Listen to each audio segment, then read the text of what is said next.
लीला कई बार भ्रम में डाल देती। काकभूषिणी जी ने भगवान की बाल लीला देखी, पहले रामायण में देखी। काकभूषिणी जी ने बाल लीला देखी, ब्रह्म हो गए। ब्रह्मा जी ने विवाह लीला देखी, ब्रह्मा जी को ब्रह्म हो गया रामावतार। सती जी ने वन लीला देखी तो सती जी को भ्रम हो गया, वो सीता बनकर परीक्षा लेती है, भ्रम हो गए। गरुड़ जी ने रण लीला देखी, नागपास में भगवान को बंधा देखा तो गरुड़ जी को मोह हो गए। और वशिष्ठ जी ने राजलीला देखी तो वशिष्ठ जी को भी मोह हो गया। अब इन सबका मोह गया कैसे, तो वहां उसका उत्तर दिया गया। इनको कथा सुनना पड़ा तो इन सबका मोह भंग हुआ। यहां देखिए ब्रह्मा जी को मोह हो रहा है, अभी आगे देखेंगे इंद्र को मोह हो जाएगा। लीला मोह में डाल देते, इसलिए कहा गया राम लीला। चैतन्य महाप्रभु के शब्दों में कहें तो चैतन्य महाप्रभु कहते हैं राम लीला और रास लीला ये परमहंसों का विषय है, ये ज्ञानियों का विषय। माने राम लीला हम देखें, रास लीला देखें, ठाकुर के श्रृंगार को देख करके जगत के श्रृंगार से हमें वैराग्य आ जाना चाहिए। अब श्रृंगार हमने किशोरी जी का देखा और हमको श्रृंगार पत्नी का याद आया, ये तो अपराध हो गया, ये पाप हो गया। इसीलिए कहा कि परमहंसों का विषय है रासलीला और रामलीला, ज्ञानियों का विषय। मेरे भाई में ब्रह्मा जी गाय बछड़े ले गए, अंतर्यामी को सब मालूम है। भगवान ने वहां दूसरा ब्रह्मा खड़ा कर दिया। ये ब्रह्मा जी गाय बछड़े लेकर ब्रह्मलोक में घुस रहे थे, वहां दूसरा ब्रह्मा खड़ा था। उसने कहा ये गौशाला नहीं है भाई, ब्रह्मलोक है, कहां चले आ रहे? बोले तुम कौन हो? उसने कहा मैं ब्रह्मा हूं। बोले तुम ब्रह्मा? ब्रह्मा तो मैं हूं। बोले तुम काहे को ब्रह्मा हो? मैं ब्रह्मा हूं, ब्रह्मलोक अधिकार में मेरे। बोले नहीं नहीं मैं ब्रह्मा हूं, अभी थोड़ी देर पहले तक मैं ब्रह्मा था, तुम कहां से घुसा? बोले तो तुम ब्रह्मा थे तो ब्रह्मलोक छोड़कर गए कहां? बोले हम गए थे वृंदावन। बोले वृंदावन क्या करने गए थे? बोले चोरी करने। बोले तुम चोर हो, ब्रह्मा और चोरी करेगा? तुम तो कोई चोर हो, ब्रह्मा तो मैं हूं। साहब ब्रह्मा में झगड़ा होने लगा। इधर जब सायंकाल हो गया, ग्वाले गाय बछड़े ढूंढने गए तो न गाय न बछड़े। ग्वाले बड़े दुखी हुए, आकर भगवान को घेर कर रोने लगे। बोले महाराज हमारा तो गौधन चला गया। बोले कहाँ कहाँ ढूंढा? तो बताया फलावन फलावन। एक वन में नहीं गए थे ग्वाले। भगवान ने कहा भांडीर वन। बोले भांडीर वन की तरफ तो गए नहीं। तो बोले उधर चले जाओ, शायद उधर गाय बछड़े हो। और जब ग्वाले उधर गए तो प्रभु ने अपनी लीला से वैसे गाय वैसे बछड़े बना दिए, ग्वाले ले आए। 1 वर्ष तक साहब ये लीला चलती रही और अंततः ब्रह्मा हार गए, थक गए। आकर के आज भगवान श्री कृष्ण के चरणों में गिर पड़े। बोले गोविंद हम आपके इस ग्वाल रूपी बाने को देखा तो हम पहचानने में हमने बड़ी भूल किया, आप मुझे क्षमा कर दीजिए। हम आपकी लीला को देख करके भ्रम में पड़ गए थे। ब्रह्मा जी ने बारंबार भगवान की प्रार्थना किया, प्रभु अब ऐसी कृपा हम पर करें, अब ऐसी दया हम पर करें जिससे दोबारा मुझे कभी भ्रम ना हो, आपकी लीला को देख करके दोबारा मुझे कभी मोह ना हो। दया की नजर हो जरा कमली वाले, दया की नजर हो जरा कमली वाले, दया की नजर हो जरा कमली वाले, दया की नजर हो जरा कमली वाले। मुझे है तेरा आसरा कमली वाले, मुझे है तेरा कमली वाले, मुझे है तेरा शरा कमली वाले, मुझे है तेरा शरा कमली वाले। किनारा है यमुना की आंखें ये मेरे,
उधर गर्गाचार्य जी महाराज कारागार में वसुदेव जी से मिलने गए।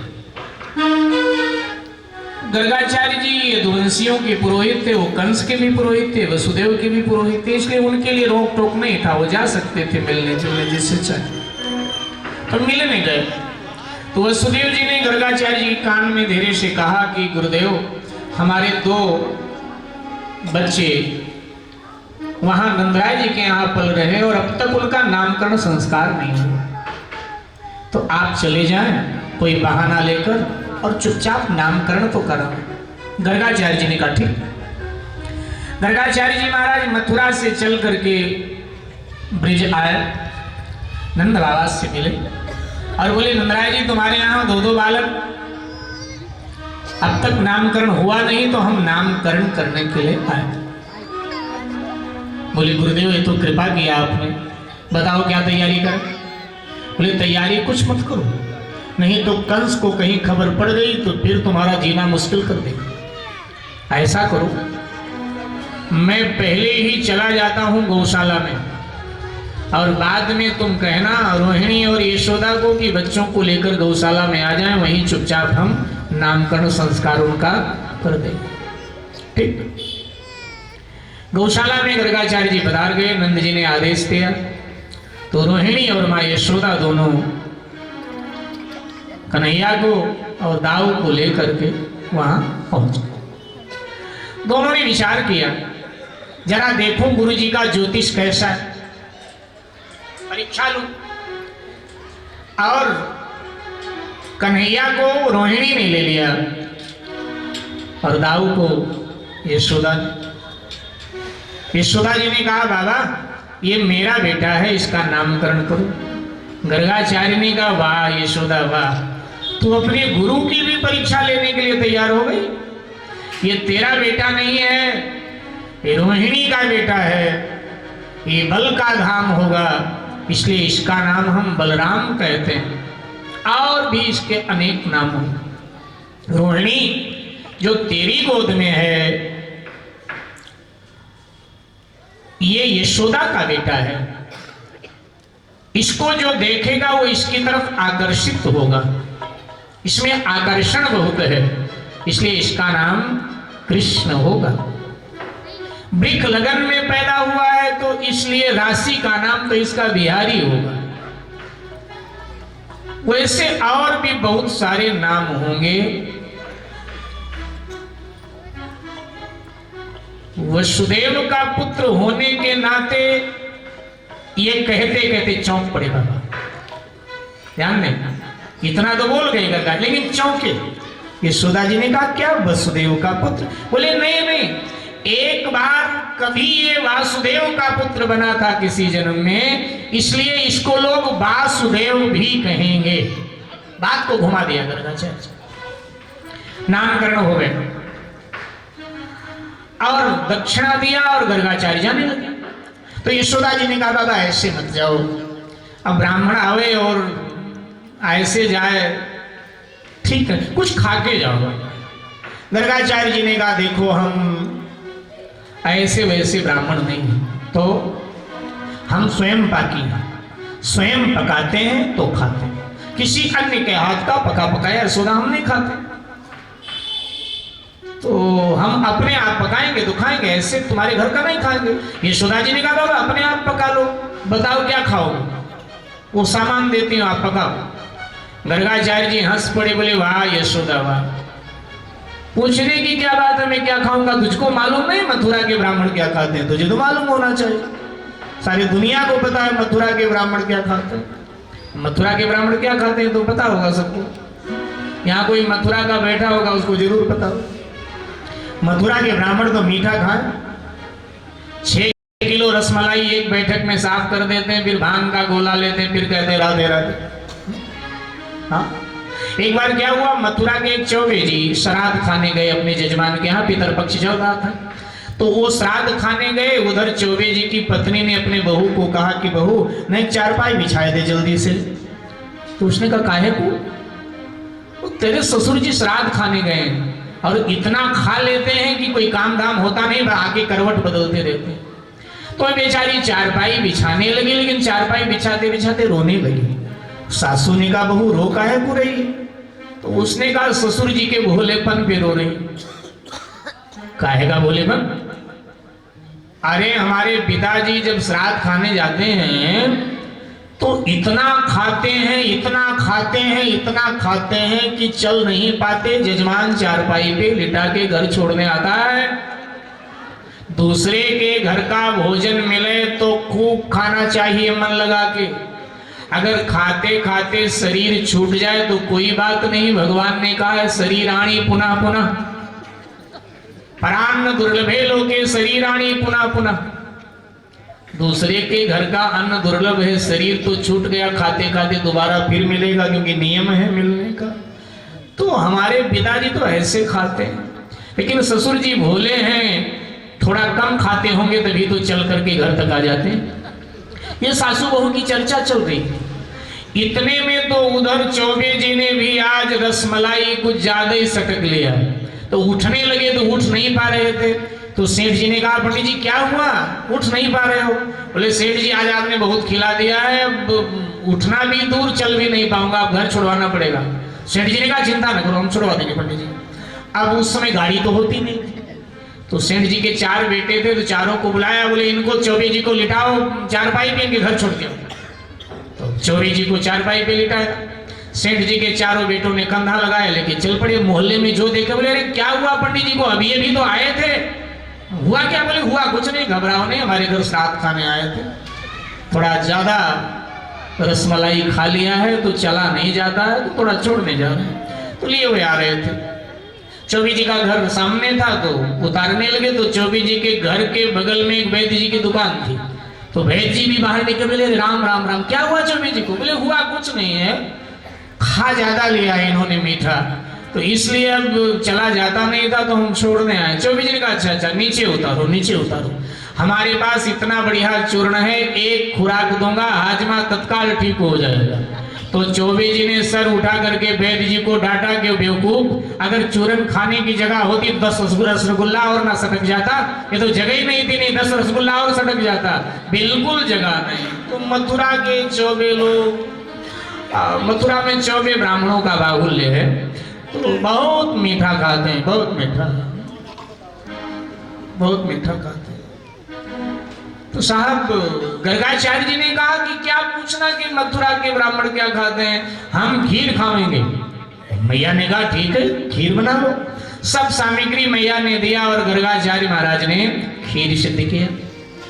भगवान माँ के गोद में बैठे, भगवान को पता है कि ये तो ब्राह्मण है और भोग लगा के ही खाएगा, सबसे पहले तो मैं ही खाऊंगा। बैठे, इधर गर्गाचार्य जी ने हाथ में जल लिया और आंख बंद किया और मंत्र पढ़ा, प्रभु पधारो भोग लगाओ। आंख खोला तो देखा सचमुच में भोग लग रहा है। गर्गाचार्य जी एकदम चौंके, अरे यशोदे ये क्या किया, तेरे लाला ने जूठा कर दिया, अब इसका जूठा थोड़ा मैं खाऊंगा, मैं ब्राह्मण हूं। यशोदा जी चौंकी, देखा गोद में भगवान ने दौड़ कर उठाया और कहा क्यों रे ब्राह्मण का खीर जूठा कर दिया। एक थप्पड़ लगाया, भीतर किया, द्वार बंद कर दिया। बाबा क्षमा करो, बालक है, मैं दोबारा सामान दे देती हूँ, बाबा दोबारा बना लो, भूखे मत जाओ। ठीक है जल्दी करो, फिर सामान दिया। गर्गाचार्य जी ने फिर खीर सिद्ध किया। यशोदे ध्यान रखना लाला का। बोले बाबा आराम से जीमो, चिंता की बात नहीं, वो भीतर है, बाहर से द्वार हमने बंद कर दिया। गर्गाचार्य जी ने कहा फिर तो ठीक। गर्गाचार्य जी ने फिर हाथ में जल लिया, फिर वही मंत्र पाठ, आंख बंद किया, आवाहन किया, पधारो प्रभु भोग लगाओ। आंख खोला तो फिर प्रभु पधार गए, फिर भोग लगा रहे। अब तो गर्गाचार्य को आश्चर्य हुआ। गर्गाचार्य जी ने कहा यशोदे ये मनुष्य है कि कोई प्रेत आत्मा है, जब द्वार बंद ये बाहर कैसे आ गया? भगवान को कोई द्वार तो रोक नहीं सकता, ये बाहर कैसे आ गए? यशोदा जी को भी परमाश्चर्य हुआ। यशोदा जी ने कन्हैया का कान पकड़ा, छड़ी उठाई मारने के, भगवान के आंखों से आंसुपात होने लगा। इस दृश्य की बड़ी सुंदर झांकी बिंदु जी ने मोहन मोहिनी में खींचा है कि जिनके भृगुटी के इशारे से सागर सख्त उबलते देखा, कहती उन्हीं को यशोदा मैं माता के भय से उनके आंखों में मैंने आंसू बहते देखा। बिंदु जी कहते तो प्रभु रोने लगे और बोले माँ ये ब्राह्मण पहले बुलाता है बड़े श्रद्धा और प्रेम से कि प्रभु पधारो भोग लगाओ, और जब मैं पधार के भोग लगाता हूँ तो मेरे आंगन में बैठ के हमको पिटवाता है। और उधर गर्गाचार्य जी को अपना वास्तविक स्वरूप दिखाया। जैसे गर्गाचार्य जी महाराज ने वास्तविक स्वरूप देखा, एकदम भगवान को नतमस्तक हुए मनहीन, अनेक रूप रूपाय विष्णुवे प्रभु विष्णुवे प्रणाम किया और बोले यशोदे अरे बालक को इस तरह थोड़ा मारा जाता, छोड़ दे छोड़ दे। और ये कहकर जूठा खीर खाने लगे। यशोदा जी ने कहा बाबा जूठा मत खाओ, मुझे पाप लगेगा, मेरे बच्चे का जूठा खा रहे हो। गर्गाचार्य जी ने बात बदल दिया, बोले बच्चे भगवान के स्वरूप होते हैं, छोड़ दे। और अपने भाग्य की प्रशंसा कर रहे हैं कि आज सचमुच में भगवान की प्रसादी मुझे प्राप्त हो गई। गर्गाचार्य जी महाराज नामकरण करके मथुरा चले आए। भगवान दिव्य लीलाएं करके ब्रजवासियों को आनंदित करते हैं। आइए एक भजन का आश्रय फिर अगले लीला में प्रवेश करते हैं भाव और श्रद्धा के साथ। जय जय श्री राधे, जय जय श्री राधे, जय जय श्री राधे।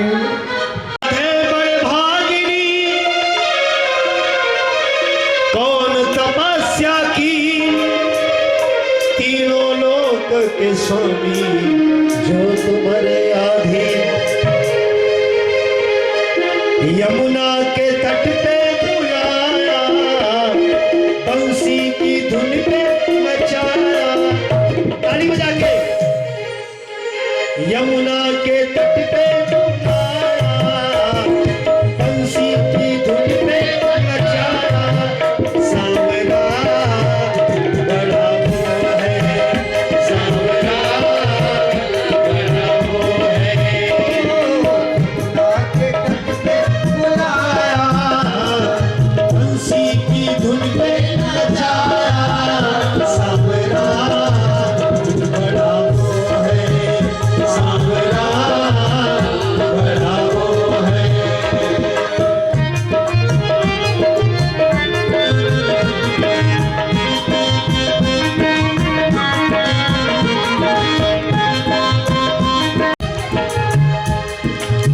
एक बार मेरे साथ ब्रज में दोनों हाथ उठाकर ताली बजाते हुए, और राधा रानी जो भी भक्त चाहते हैं, सभी चाहते हैं ना, सभी बात करते हैं ना, हाँ तो जरा दोनों हाथ उठाइए। और जिनको राधा रानी अधिक प्रिय है वो यहाँ के हाजिरी भी लगाएंगे और राधा रानी और खुश होती हैं और यही कहती हैं, सांवरा बड़ा वो है, सांवरा बड़ा वो है।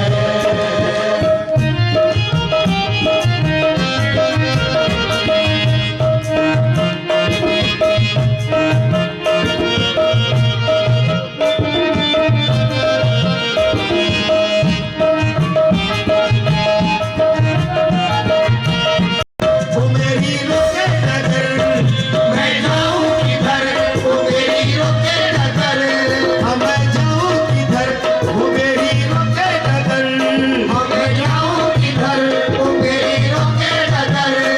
मुझे माखन खिला दे मेरी जाने जिगर, मुझे माखन खिला दे मेरी जाने जिगर। मेरे माखन को तूने गिराया, मेरे माखन को तूने चुराया, सांवरा बड़ा वो है, सांवरा बड़ा वो है। यमुना के तट पे बुलाया, बंसी के धुन पे बुझाया, अरे बंसी की धुन पे नचाया, सांवरा बड़ा वो है, सांवरा बड़ा वो है।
ताली बजाने से बहुत कुछ मिलता है और हाजिर लगाने से। कभी बाकी बिहार राधा रानी खुश होती है। मैं आई थी मैं वृंदावन आई थी मैं आई थी मैं वृंदावन आई थी मैं माखन मिश्री की फेरी लगाई थी मैं माखन मिश्री की फेरी लगाई थी मैं क्योंकि तुम्हें पर्दे में मुखड़ा छुपाया पर्दे में मुखड़ा छुपाया सावरा बड़ा वो है सावरा बड़ा वो है अरे यमुना के तट पे बुलाया बंसी की धुन पे नचाया सावरा बड़ा वो है सावरा बड़ा वो है। एक बार दोनों हाथ बड़ा वो है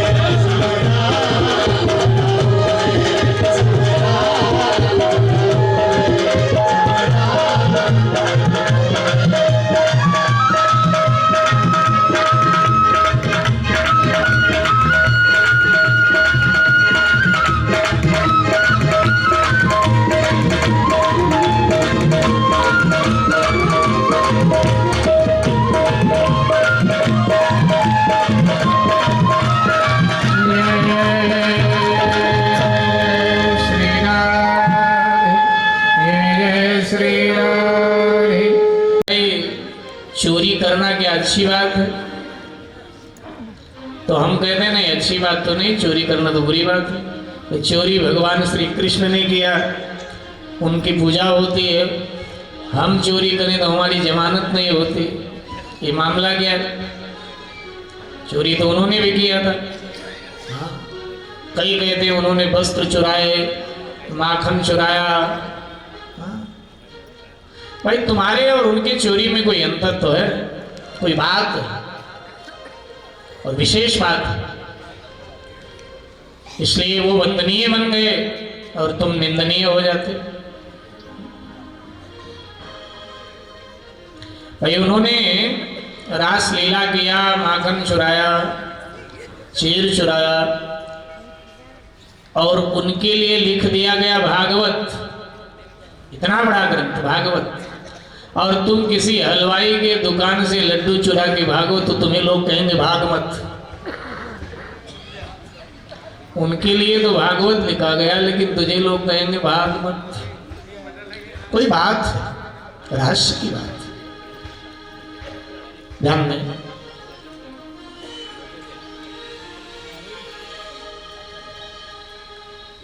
उन दिनों ब्रजमंडल के लोग जो भी माखन पैदा करते थे, तैयार करते थे, वो कंस के दरबार में रोज दे आते थे। कंस के आतंक से इतने दुखी थे, कंस से इतने डरे हुए थे कि पैदा करें ब्रज वाले और खाएं मथुरा वाले, सब दे आते थे। भगवान ने अपने सखाओं से पूछा कि इस उम्र में तो स्वास्थ्य व्यक्ति का अच्छा होना चाहिए, तुम लोग इतने कमजोर क्यों दिखाई देते हो? सखाओं ने कहा अरे लाला, लगता है तुझे ब्रज की हालत नहीं मालूम। तुझे तो दूध दही माखन फिर भी मिल जाता है खाने के लिए, लेकिन हमको मिलता नहीं, तो फिर कमजोर तो होंगे। भगवान ने कहा अरे हमने तो सुना है कि दूध दही की नदियां बहती हैं, माखन की नदियां बहती हैं। बोले सब कहने की बात है, तो इतना माखन जाता कहाँ है? बोले लाला तुझे मालूम नहीं, कंस पर जाता है, कंस खाता है, उसका परिवार, उसके पहलवान, उसके सैनिक सिपाही खावे, और फिर भी बच जावे तो उसको यमुना में फेंक देता है। वो चाहता है प्रजा हमारी कमजोर बनी रहे और हमारे अनीति का सिक्का प्रजा पर चलता रहे। भगवान श्री कृष्ण ने कहा देखो हमारे पूर्वजों में संगठन था नहीं, इसलिए कंस के अनाचार को तब से अब तक झेल रहे हैं।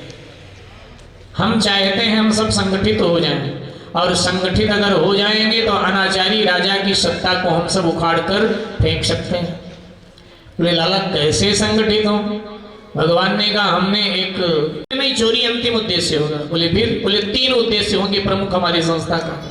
पहला उद्देश्य होगा हमारी मंडली का कि हमारे मंडली के सदस्य ब्रज के गांव गांव घर घर में जाएंगे, लोगों को कहेंगे जो माखन तुम तैयार करते हो खुद खाओ, परिवार को खिलाओ, कंस को देना बंद करो। कंस पूछे किसने बंद करवाया, तो लोग मेरा नाम ले दें कि कृष्ण ने बंद करवा दिया है। फिर वो जरूर ढूंढेगा, मुझसे टकराएगा, फिर देखेंगे क्या होता है। अगर इतने से बात बन गई तो संस्था का, मंडली का उद्देश्य खत्म। अगर इतने से बात नहीं बनती है तो जिन जिन रास्तों से गोपियां मथुरा की तरफ जाती हैं उन रास्तों पर हमारे लोग बैठेंगे। जो गोपी मिल गई उसकी मटकी फोड़ेंगे, माखन खाएंगे, लेकिन कंस पर नहीं जाने देंगे। इतने से काम हो गया तो भी मंडली का उद्देश्य पूरा। अगर इतने से भी गोपियां नहीं माने, फिर भी दूसरे तीसरे इधर उधर से चोरी छुपे जाती हैं कंस पे माखन देने, फिर तो हम उनके घर घर में घुस के खाएंगे। और जब माखन बचेगा नहीं तो कंस पर जाएगा कहां से, चोरी करके खाएंगे। तो ग्वालों ने कहा कि देखो लाला तुम्हारी बात तो बहुत सुंदर है, अच्छी है, लेकिन एक बात का डर लग रहा है। क्या? देखो जो चोरी करता है वो आज नहीं कल चोर पकड़ा जरूर जाता है। अब हम चोरी करेंगे तो आज नहीं कल पकड़े जाएंगे, और अगर हम पकड़े गए तो लोग कंस के दरबार में ले जाएंगे क्योंकि हमारा राजा है, और कंस के दरबार में ले जाएंगे तो चिढ़ करके कंस सजाए मौत ही देगा क्योंकि पहले से चिढ़ा है हम लोग जो तुम्हारा साथ देते। तो अब मौत जब आ जाए तब व्यक्ति तो फिर वो घबराता है। इसलिए लाला सबको जान प्यारी है, ये तू ही जान क्या करना है। भगवान ने कहा चिंता न करो, चोरी करोगे लेकिन पकड़े नहीं जाओगे। ये कैसे हो सकता है चोरी करे पकड़े न जाए? भगवान ने कहा देखो जब गोपियों के घरों में चोरी करने घुसो तो हम तुम्हें एक मंत्र बता देते हैं, वो मंत्र जपते रहना, तुम गोपियों को देखोगे, गोपियां तुम्हें देख नहीं पाएंगी, और जब देख नहीं पाएंगे तो पकड़े नहीं जाओगे। ग्वालों ने कहा ऐसा भी मंत्र होता है? भगवान ने कहा और क्या? बोले बताओ जल्दी। तो भगवान ने कहा जब ग्वालों के घर में चोरी करने के लिए घुसो तो धीरे धीरे मन ही मन जपोल कफल्लम कफल्लम कफल्लम। तो ग्वालों ने कहा लाला कफल्लम कौन सी बला है, मैं तो पहली बार सुन रहा हूँ। बोले कफल्लम नाम के एक ऋषि हुए, उन्होंने चोरी की विद्या पर सबसे पहले ग्रंथ लिखा था। उनके नाम का ये प्रताप है कि सामने वाला देख नहीं पाता। ग्वालों ने हाथ मिला लिया, बोले फिर तो तू कहे तो कंस के यहाँ भी चोरी करावे, हम चिंता न कर तेरा साथ देंगे। गठन हो गया मंडली का। लेकिन ध्यान देना उत्तम नगर वालों, तुम रात में मत घुसना किसी के घर में कफल्लम कफल्लम करते हुए कि मंत्र मिल गया है चले हम भी काम करावें, और कहीं पकड़े जाओ खामखा में हमको भी चक्कर में फंसाओ। पुलिस वाले पूछे किसने सलाह दिया, तो कोई महाराज कथा कहने आए हैं, सिखा रहे थे। हाँ, अगर ये प्रयोग करना होगा ना तो 12 तारीख की रात को करना, जब कथा की पूर्णाहुति करके हम चले जाएंगे तब करना, पहले मत कर। इस मंत्र का प्रभाव केवल कृष्ण के मित्रों के लिए था, हमारे आपके लिए नहीं, हम आप तो पक्के पकड़े जाएंगे। ये उन्हीं के लिए था और वहीं खत्म हो गया इसका प्रभाव। तो ग्वालों ने कहा ठीक है। अब ये घर घर जाते हैं, लोगों को समझाते हैं कि देखो कंस मथुरा का राजा होगा। बोले ब्रिज का? बोले ब्रिज का नया राजा हमने चुन लिया। बोले वो कौन है? बोले नंद बाबा का छोरा है ना कन्हैया, उसको हम लोगों ने नाम दिया है ब्रिजराज, यहीं से भगवान का नाम हुआ ब्रिजराज। बोले ब्रिज का राजा वो है? तो गोपियां हंसती। अच्छा, नंद बाबा तो फटी कमरिया ओढ़कर पूरी जिंदगी गाय चराते रहे और उनका लाला बड़ा चला है राजा बनने के लिए। जब कंस से मुकाबला होगा ना तब याद आएगा उसका ब्रिजराज बनना। इतनी डरी है गोपियां कि ग्वालों के समझाने का कोई प्रभाव नहीं पड़ा, वो कंस पर बराबर माखन पहुंचाती। ग्वालों ने आकर भगवान को कहा कि देखो हम लोगों ने तो समझाया खूब, लेकिन कोई मानकर तैयार नहीं, हमारी बात सुन के हंसती सब जरूर है कि बड़ा चला है ब्रजराज बनने के लिए, अब क्या करें। भगवान ने कहा चलो रास्ता रोकते, और फिर गोपियों का रास्ता रोका जाता। जो गोपी मिल जाए समझ लो खैर नहीं उसकी, माखन तो छीन के खाते ही हैं लोग, उसका बर्तन और तोड़ फोड़ देते हैं जिससे कल फिर ये लेके माखन न जाए। कंस पे धमकाते अलग से। आए दिन माँ यशोदा के यहाँ शिकायत है, अब माँ पूछती है कन्हैया से, तो कन्हैया कहते हैं कि हम लोगों ने थोड़ा नुकसान किया है इसका, और ये जाती है कहीं कीचड़ उचड़ में फिसल के गिर गई होगी, मटकी टूट जाती, घर में सासू पिटाई ना करे इसलिए हमारा नाम ले देती है, कन्हैया ने तोड़ फोड़ कर दिया है। अब भगवान कहें तो भगवान की बात मैया को बिल्कुल सही लगे। तो यशोदा मैया शिकायत सुन सुन के परेशान हुई और आज कहती है कि गोपियों, तुम्हारे बालकों से हम चिढ़ती नहीं, तुम हमारे एक से इतनी चिढ़ती। अगर हमारा लाला ये सब करता है तो रंगे हाथ पकड़ के लाओगे तो ही मानने वाली, ऐसे नहीं कि तुम कह दो और हम दंडित करें। मेरे भाई बहन, ब्रज के लोक गीतों में इस माखन चोरी लीला का बड़ा विशद वर्णन है, बड़ा विस्तृत साहित्य है ब्रज का माखन चोरी को लेकर के। आइए एक ब्रज का लोकगीत बड़ा प्रसिद्ध है, आप सबको याद होगा, गुनगुनाते। गली घेरी वन में आए श्याम तने कैसी ठानी रे, गली घेरी वन में आए श्याम तने कैसी ठानी रे।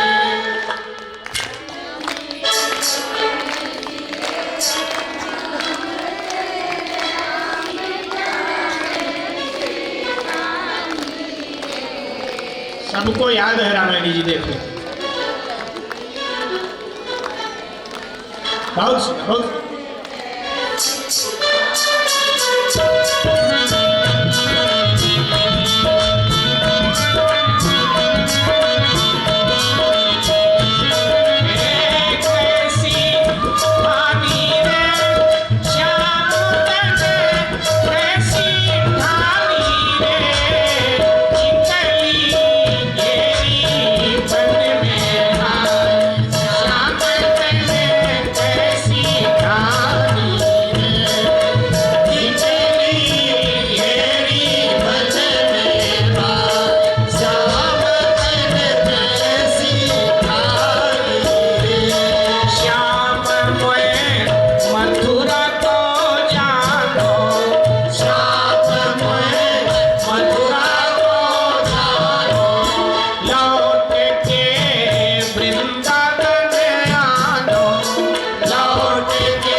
का कसम लगे तेरो, कंस का कसम लगे तेरो, कंस का कसम लगे तेरो, मार के कर दाऊंगो ढेरो, मार के कर दूंगो ढेरो, वही कारण जन्म भयो मेरो, वही कारण जन्म भयो मेरो, अरे करूं कंस निर्वंश मिट दऊं नाम निशानी रे, कली घेरी मन में हाल जाम तने कैसी हे करूं कंस निर्वंश मिट दऊं नाम निशानी रे, कली घेरी मन में हाल जाम तने कैसी कैसी ढानी रे, कन्हैया तने कैसी ढानी रे, कली घेरी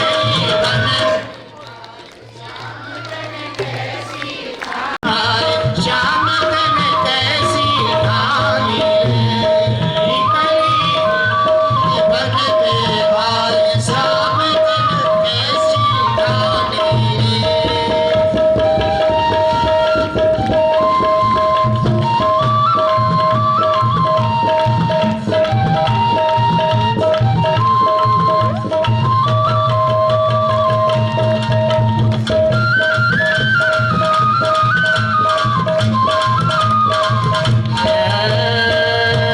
जय श्री राम जय जय श्री राम जय जय श्री राम।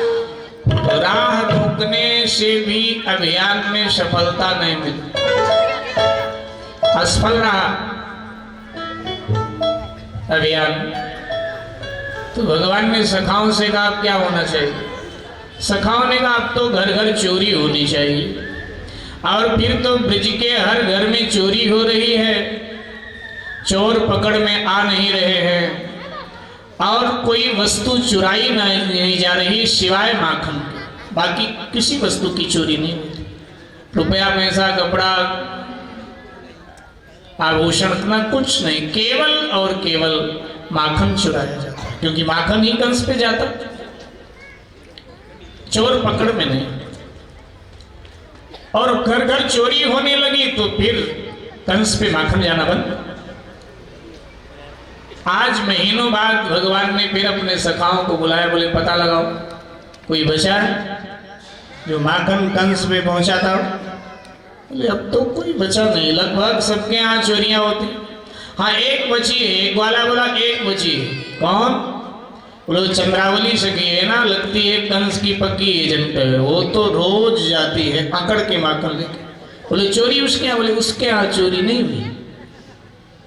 हाँ हम उधर से निकले तो हम लोगों को चिढ़ाती है अंगूठा दिखा दिखा के कि अपने कन्हैया को कहो मैया का दूध पिया तो मेरे घर चोरी करके दिखाओ, मैं तिरंगे हाथ पकड़ूं। भगवान ने कहा हम भी उधर से निकले ना तो हमको भी कहती है कि लाला मैया का दूध पिया तो मेरे घर चोरी करके दिखा। ध्यान दें, कल प्रवचन में निवेदन किया गया था भागवत के आधार पर कि ब्रज की गोपी हो चाहे ग्वाल, ये कोई साधारण नहीं, ये सब असाधारण है, स्वर्ग के देवी देव है। अब जिनके घर चोरी हो जाती है वो गोपी अपने को बड़भागी मानती है कि इस बहाने भगवान ने मेरे घर का भोग लगाया, मेरा घर धन्य हो गया। लेकिन जिन घर में भगवान जाए ना तो अपने को अभागन मानती है, तो इसी बहाने वो चिढ़ाती है कि शायद ऐसा बोलूं तो मेरे घर आओ। कृष्ण कथा था ऐसा, कथा आती है पुराणों में। एक ऐसी गोपी, चंद्रावली को छोड़कर, चंद्रावली के प्रसंग पे मैं आ रहा हूं, एक और गोपी है, उसके घर भी चोरी नहीं होती अब तक कोई नहीं। तो परेशान होकर गोपी क्या करती है, माखन तैयार करती है, घर में रख देती है, घर का द्वार खोल देती है और दूर जाकर खेतों में बैठ जाती है कि द्वार खुला रहेगा और कन्हैया यहाँ से गुजरेगा तो अंदर घुस आएगा, माखन खा लेगा। लेकिन शाम को जब बेचारी लौटती है तो देखती माखन ज्यों का त्यों रखा है, तो सर पटक पटक के बहुत रोती। अब वो क्या करने लगी, अब वो माखन तैयार करती है और माखन घर के बाहर रख देती है। और द्वार बंद करके खुद भीतर सो जाती है कि शायद इस रास्ते से कन्हैया निकले, उसका ध्यान जाए तो माखन खा ले। ढकना भी नहीं रखती है मटकी पे, खुला छोड़ देती। महीनों हो गए लेकिन घटना घटी नहीं। आज एक सन्यासी महात्मा वहां से जा रहे थे, दोपहर का समय, देखा माखन जैसा दिव्य पदार्थ बाहर रखा, तो महात्मा जी को लगा ये भूल कर गई है गोपी, क्या हुआ? तो उन्होंने दरवाजा खटखटाया महापुरुष ने गोपी का। गोपी बाहर निकली, देखा कोई सन्यासी महात्मा, प्रणाम किया, चरणों में माथा रख। महात्मा जी ने आशीर्वाद दिया और कहा गोपी तू पागल है गई है, कहा बावरी है? माखन जैसा पदार्थ और बाहर तो नहीं छोड़ रखा है और भीतर दरवाजा बंद करके सो रही है, वो भी खुला। दिमाग ठीक है तेरा? पागल तो नहीं हो गई? रोने लगी, बोली नहीं नहीं बाबा पागल नहीं। तो ये क्या करती? बाबा ये मेरा रोज का काम है। लेकिन क्यों? तो रोने लगी, बाबा कन्हैया सबके घर चोरी करता है, मेरे घर चोरी नहीं करता। मैंने पहले तो द्वार खोलकर बाहर चली जाती थी, खेतों में बैठी रहती थी, मेरे घर में शायद चोरी हो। लेकिन जब ऐसा उसने नहीं किया तो मैं माखन बाहर रख देते, मैं भीतर सो जाती।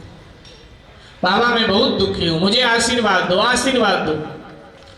क्या आशीर्वाद दूं? क्या चाहती है? महात्मा सिद्ध पुरुष थे, बोले क्या चाहती है तू? कहती है मैं चाहती हूं मेरे घर चोरी हो। तो महापुरुष थे, सिद्ध महात्मा थे, उन्होंने गोपी के सर पे हाथ रखा, बोले अब तेरे घर रोज चोरी हुआ करेगी। बोली अगर रोज चोरी होगी तो मैं भगवान शंकर का अभिषेक कराऊंगी। एक मनौती और मांगती है। अब महापुरुष ये कहकर तो चले गए, महापुरुष की बात, संत की बात भगवान कहाँ डालें। अगले दिन से गोपी के यहाँ भी माखन की चोरी होने लगी। अब तो गोपी बड़ी प्रसन्न हुई, भोले बाबा का अभिषेक किया कि भोलेनाथ बड़ी कृपा किया, मेरे घर में भी चोरी हो रही। ये तो शिकायत ऊपर ऊपर से करते हैं। जहाँ प्रेम होता है ना वहाँ शिकायत करने में थोड़ा मजा भी आता है, इसलिए गोपियाँ आती हैं। इस बहाने कन्हैया का दर्शन मिल जाए, इसलिए नंद भवन पर शिकायत करने के लिए आते हैं मेरे बाबा। तो माखन चोरी लीला बड़ी दिव्य लीला। मैं निवेदन कर रहा था आपसे कि भगवान ने कहा चंद्रावली के यहाँ बैठे रहे, सभी बैठे। जय जय श्री राधे।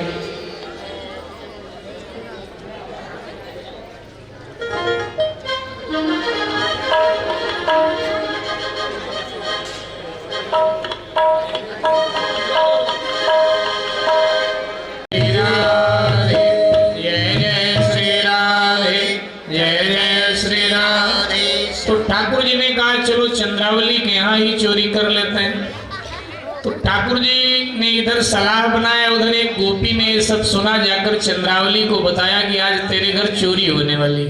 बड़ी खुश हुई, कहने लगी लेकिन तुम लोग अगर साथ दो तो चोरी में और रस आएगा। बोले वो कैसे?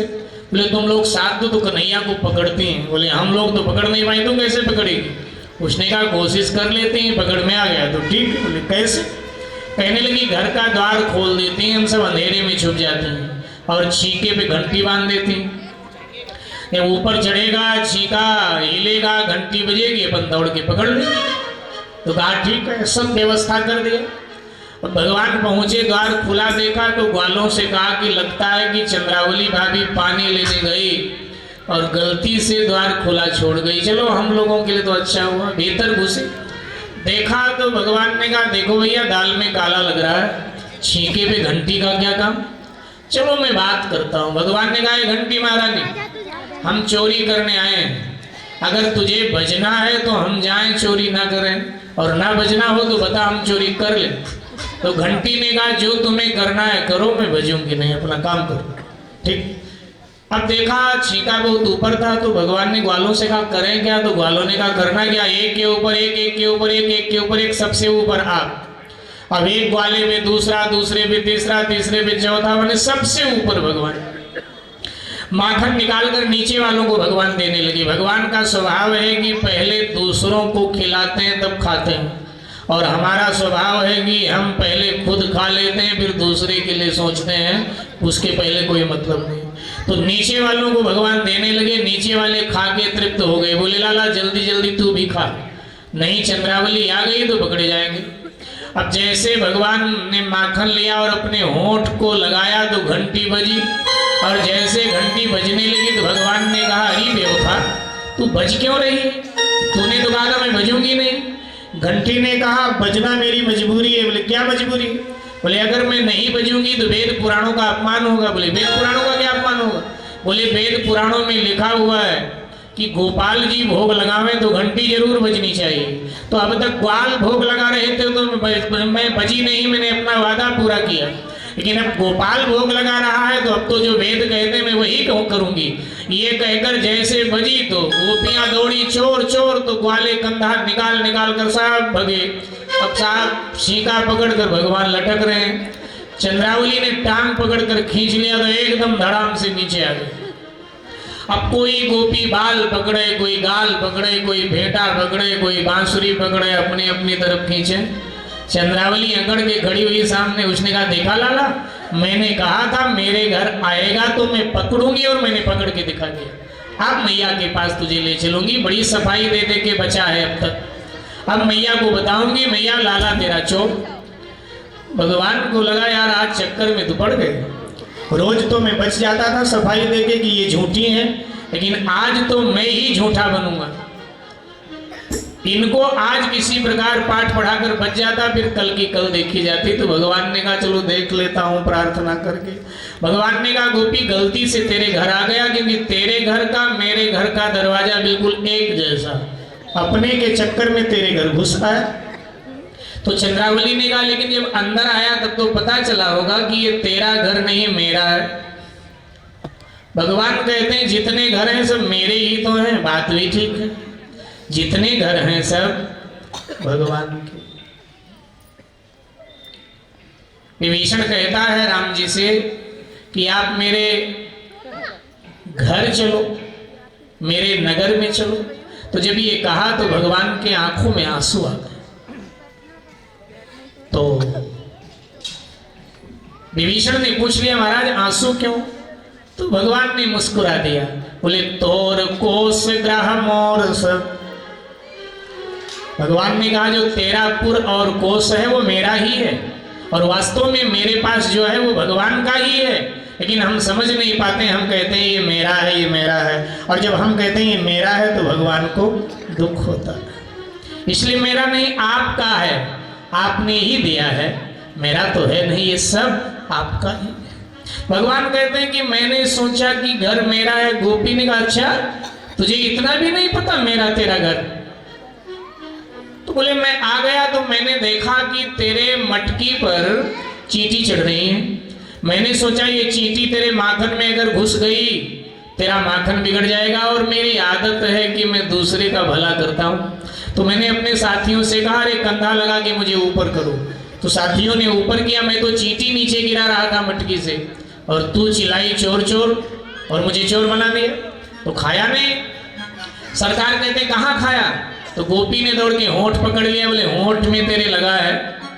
तो कहते हैं कन्हैया कि एक चींटी तेरे माखन में घुस गई थी अंदर, और उंगली से निकाल कर यूं यूं बाहर फेंक रहा था।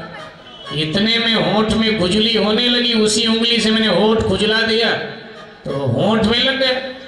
खाया कहाँ? खाया सचमुच में नहीं था। गोपी ने कहा मैं तेरे चिकनी चुपने बातों में नहीं आने की, मैं मैया के पास ले चलूंगी। भगवान कहते मैया के पास मत ले चल, तू जो चाहे मुझसे काम करा। क्या काम करेगा? ठाकुर जी कहते यमुना से पानी भर करके तेरे घर रख जाया करूंगा, और तेरे घर का चौका बर्तन कर जाया करूंगा, तेरे घर के जूठे बर्तन भी धो जाया करूंगा, तेरे पूरे परिवार की रोटी भी पका जाया करूंगा, और तेरे खसम के कपड़े भी धो जाया करूंगा, लेकिन मैया के पास मुझे मत ले चल, तू छोड़ दे। गोपी ने कहा ना जी तेरे बात में नहीं आने की, मैं तो ले चलूंगी। इतने में उसका आदमी आ गया चंद्रावली का। उसने कहा ये क्या हो रहा है? एक बच्चे को क्यों परेशान कर रही हो? बोले बच्चा है ये छोटा है लेकिन बड़ा खोटा है, चोरी किया है, इसको मैया के पास ले चलना। तुम भी चलो, हम अकेली आती है, मैया हमको धमका के भगा देती, तुम भी चलो। तो उसके आदमी ने कहा क्या तुम लोगों ने नाटक रोज का बना रखा है? कभी कोई कहती हो कान्हा ने मेरे यहाँ चोरी किया, कभी कोई कहती अरे बच्चा है किया भी तो क्या हुआ, जैसे नंद जी का बेटा वैसे अपना बेटा छोड़ दे। तो जब उसने डांटा, चंद्रावली ने कहा मुझे लगता है तुम भी चोर मंडली में शामिल हो गया, कहीं कंस को पता चल गया ना फिर बताएगा तुम्हें। जब झगड़ने लगी तो आदमी ने कहा भाई मेरा माथा मत खा, चल ठीक है चल रहा हूं। पत्नी के डर के मारे बेचारा वो भी पीछे पीछे चलने लगा। भगवान का हाथ पकड़े पकड़े गोपी आ रही है, अरे माँ बाहर निकल तेरा लाला चोर। नंद भवन बिल्कुल आने वाले, इतने में गोपी ने देखा सामने से उसके जेठ जी आ रहे हैं। अब जेठ जी को देखा तो भारत की मर्यादा, गोपी ने भगवान का हाथ छोड़ दिया और अपने घूंघट को सरकाने लगी, क्योंकि प्राचीन भारत में जेठ जी दिख जाए आते हुए, ससुर जी तो हमारी माताएं बहनें थोड़ा मर्यादा के नाते अपने चेहरे को ढक लेती थी। ये पिछड़ापन नहीं है, ये अनपढ़ों का काम नहीं है। आजकल पढ़ी लिखी बहनें यही बोलने ये तो पिछड़ापन है, ये अनपढ़ करते हैं। नहीं नहीं, ये भारत की मर्यादा है और मर्यादा को पिछड़ेपन से मत जोड़ी। ये मर्यादा है भारत, ये मर्यादा पुरुषोत्तम श्री राम का देश है। तो घूंघट करने लगी। इतने में सरकार को अवसर मिल गया, धीरे से उन्होंने गोपी के आदमी का हाथ पकड़ा और गोपी के हाथ में थमा दिया। खुद अंतर ध्यान हो गए, ऐश्वर्य लीला प्रकट किया, अंतर ध्यान हुए, मैया के पास आ गए। मैया ने कहा लाला क्या बात है? बोले माँ बहुत थका हूँ, सो जाऊं? बोले हाँ भीतर वाले कक्ष में सो जा। जाकर के सोने लगे। इधर बेचारी घूंघट में पति का हाथ पकड़े हुए आ रही, मैया बाहर निकल तेरा लाला चोर, तेरा लाला चोर। यशोदा जी एकदम क्रोध में बाहर निकली। चंद्रावली मेरा लाला चोर? तेरी बुद्धि बिगड़ी है, पागल है गई है का? मेरा लाला इतनी देर से भीतर सो रहा है, तू खामखा में मेरे लाला को बदनाम करती, चोर चोर करती है। चंद्रावली ने कहा आपका लाला भीतर सो रहा है तो ये कौन है? जोर का धक्का दिया, और जैसे जोर का धक्का दिया तो उसका आदमी जाकर दीवार से टकराया। यशोदा जी ने कहा चंद्रावली तू पागल हो गई है क्या? माखन खसम खाए उलाहना यशोदा के घर आए, ये कैसा अन्याय है रे? तेरा घूंघट हटा के देख। उसने देखा तो उसका आदमी, उसने कहा तुम कहाँ मरे आकर? जी हाँ। उसने कहा अरे उसी ने तो मेरा हाथ तेरे हाथ में थमा दिया था, तुझको इतनी भी अकल नहीं कि कौन सा मेरे आदमी का हाथ है कौन सा दूसरे का हाथ है, इतना भी तुझे नहीं पता चला? वैसे कहती मैं पतिव्रता हूँ। झगड़ा होने लगा दोनों का, और झगड़ा होने लगा तो भगवान बाहर आ गए। बोले भाभी पाए लागू, ये भैया से काहे को लड़ रही हो? भैया से झगड़ा थोड़ा पति से किया जाता है। चंद्रावली ने कहा लाला आज तूने अच्छा मूर्ख बनाया, अगर हिम्मत है कल आके दिखा। अगर कल तू आ गया तो मैं वहीं खंभे से पकड़ के बांधूंगी और मैया को ले चल के वहीं दिखाऊंगी कि अपने लाला के कारनामे देख। भगवान ने धीरे से कहा गोपी मैं शिव और ब्रह्मा के पकड़ में नहीं आता, मैं बड़े बड़े ज्ञानी ऋषि मुनियों के पकड़ में नहीं आता, तो तेरे पकड़ में मैं कैसे आऊंगा? आज तूने मुझे पकड़ने की कोशिश किया तो तेरे हाथ में तेरे आदमी का हाथ थमा दिया, और कल फिर मुझे पकड़ने का जोखिम उठाएगी तो तेरे ससुर जी का हाथ तेरे हाथ में थमाए दूंगा। तब ये मत कहना लाला तू ये क्या करता है, क्योंकि मैं किसी के पकड़ में नहीं आता। आए न ध्यान में मुनियों के